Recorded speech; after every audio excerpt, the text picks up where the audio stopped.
রেস্টুরেন্টের খাবার যখন এখানে খুব মিস করি, আর সেই স্বাদ যখন পাওয়াই যায় না, অগত্যা বাড়িতেই বানিয়ে নিই সুস্বাদু হালকা মশলায় তৈরি এই চিকেন রেশমি বাটার মশলা। প্রথমেই কিছু কাজু বাদাম, মেলন সিডস, কাঁচা লঙ্কা দিয়ে একটি পেস্ট বানিয়ে রেখে দেবো। আর এখানে বোনলেস চিকেন নিয়ে তার মধ্যে কিছুটা লেবুর রস, আদা রসুন বাটা, একটু টক দইটা ভালো করে ফেটিয়ে নিতে হবে। এটা বেশ খানিকটা দিয়ে দিলাম। এরপর এখানে ধনে গুঁড়ো, গোলমরিচ গুঁড়ো, নুন, তার সঙ্গে এখানে কাজু বাদাম বাটার যে পেস্টটা আছে সেটাও দিয়ে দিলাম। ব্যাস, এবার উপর থেকে কিছুটা ফ্রেশ ক্রিম অ্যাড করে দিয়েছি। ভালো করে মেখে নেব। এবার আমরা এটা এবার ওভেনে দিয়ে দিলাম।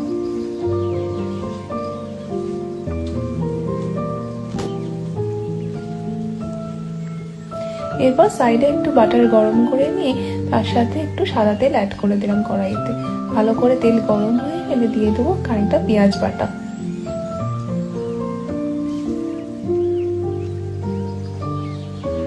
পেঁয়াজ বাটাটাকে ভালো করে কষিয়ে নিতে হবে যাতে কাঁচা গন্ধটা চলে যায়। এখানে কিছুটা আদা রসুন বাটাও আমরা অ্যাড করে দিলাম। দিয়ে দিলাম ফেটানো টক দই। ব্যাস, এবার ভালো করে কিছুটা কষিয়ে নেব। হাতে গুঁড়ো করে নেওয়া কাসুরি মেথিও এখানে অ্যাড করে দিলাম। এখানে একটু চেক করে নিচ্ছি যে কাবাবগুলো ঠিকঠাক হয়েছে কিনা, আর সঙ্গে একটু মাঝখানে বের করে একটু পাল্টেও দিতে হবে।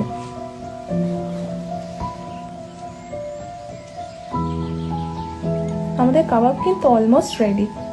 এটা এক সাইডে করে এবার রেখে দেবো। এবার মেশানো গ্রেভিটার সাথে অ্যাড করে দিলাম।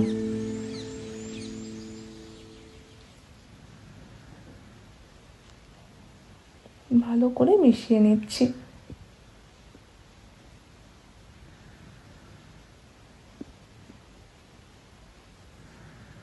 উপর থেকে দিয়ে দিলাম আবার কিছুটা ফ্রেশ ক্রিম।